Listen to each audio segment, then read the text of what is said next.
In this blog, we will see the installation procedure for Visual Studio and initialization of Flutter through Visual Studio. So here is the official site code.visualstudio.com, and here, as we are using MacBook for this tutorial, so it automatically detected and provided the version for Mac, and there is also suitable versions for Windows and Linux. So based on your operating system, I am downloading the stable build. So here we have got the download link and we are downloading it. So generally we were dealing with Android Studio as an IDE for Flutter development, but we are getting a request to also use Visual Studio because most of the people are comfortable using Visual Studio because of its lightweight. Here we can see lightweight powerful source editor.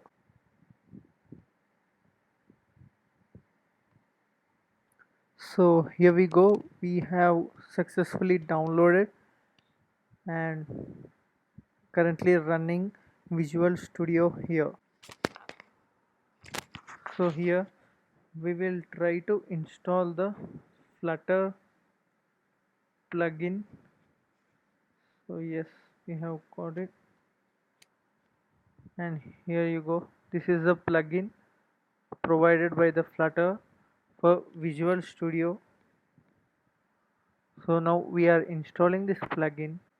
If you are a beginner who just install the Visual Studio Code, here you can find the extensions tab, inside which you can search for the Flutter in the marketplace, and here our plugin is installed successfully. So here it is showing the sample demo for us, and also the documentation is provided here.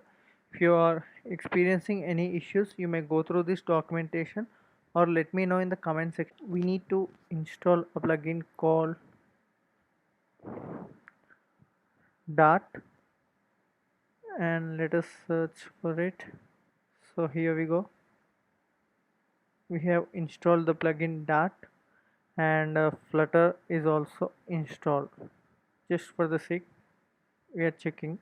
Okay, so both the plugins are being installed, and you can find the plugins as I have said from the extensions. So let us now create a folder. So the first thing is we need to create a folder, and from there we need to start our project. So I have created a folder called workspace. So it's easy, just create a normal folder. You might be using Windows or Mac, just create a folder where you want to store all your projects. So generally workspace we call the name of the folder as workspace. So you may name it whatever the name you want. So here I have created a folder workspace, and now we need to open the terminal. So in the Visual Studio Code you will be having options, right?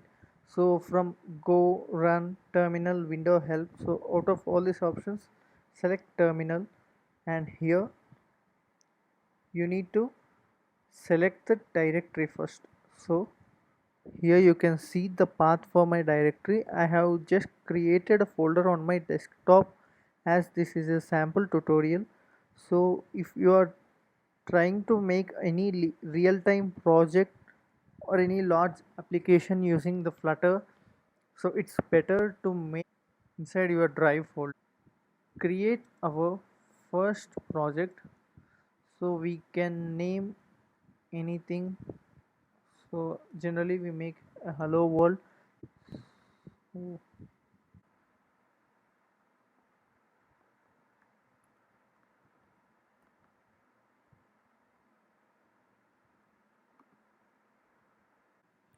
So here we go, when you are running the Visual Studio for the first time you might face few issues like command not found. Then I have provided a tutorial on it in the description section below. You may visit the tutorial and you can successfully clear the error. Let us try to check our current directory, and here inside workspace you can see currently the folder is empty. So we are trying to create a hello world project here. So our project is created here. You can see this is a folder structure. So if you go through the project structure, here we have lib, inside which we have the main dot dart. This is the main file which loads up every time you run any application. And here pubspec, so this is the file where we describe or we initiate all the dependencies or the assets we use in our applications, like images, fonts. So in coming tutorials we will be seeing them in detail. So by default we get this icons added as a dependency.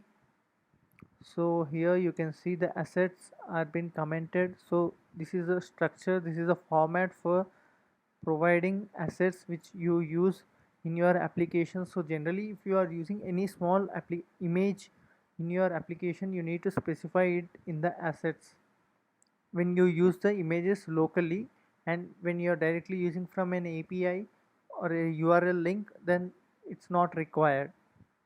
So here this is the way, this is the format for representing the fonts, and please make sure that you are representing in this particular format only you can use in your coding, or else the assets will not be detected.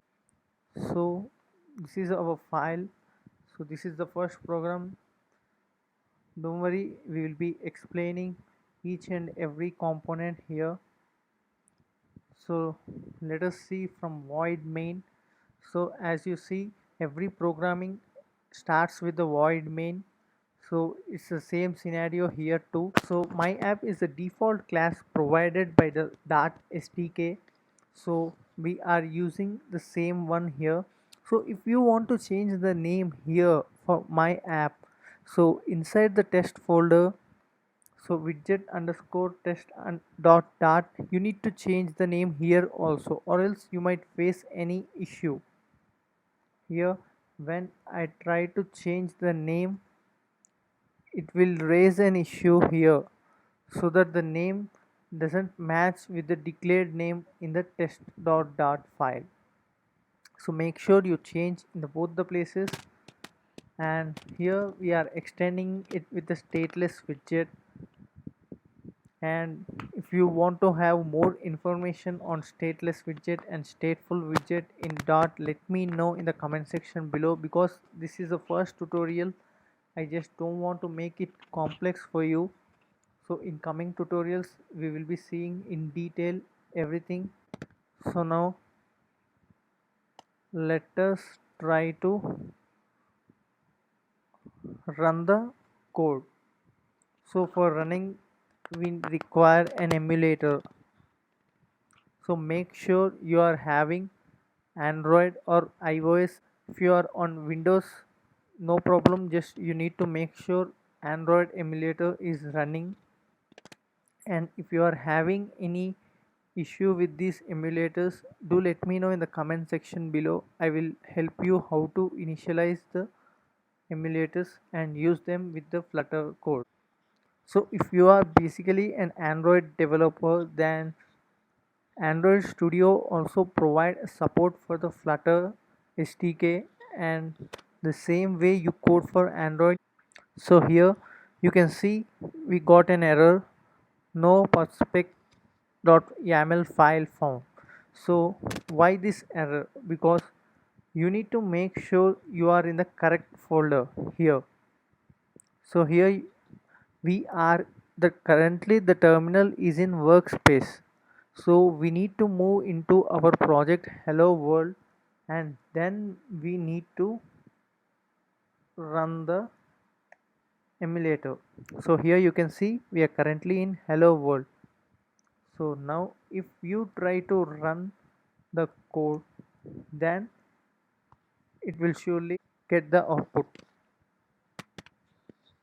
So these are small issues, small, these are not called as a mistakes, but you need to make sure before you run the code. So here you can see the Visual Studio editor has detected iPhone 11 Pro and it is trying to launch the application. So here our project is successfully compiled and loaded onto our simulator. Here you can, and this is the default program provided by the Flutter. So this is it for this tutorial, and one more thing I want to clarify, even though it is Android Studio or Visual Studio Code, so the same way we code in either the IDEs, so the code is same. And for tutorials on Flutter, I have provided the link in the description section below. If you are having any issues in the installation of Visual Studio Code or emulators, do let me know in the comment section below. And if you like this tutorial, do share, like and subscribe to our channel for more interesting content on Flutter.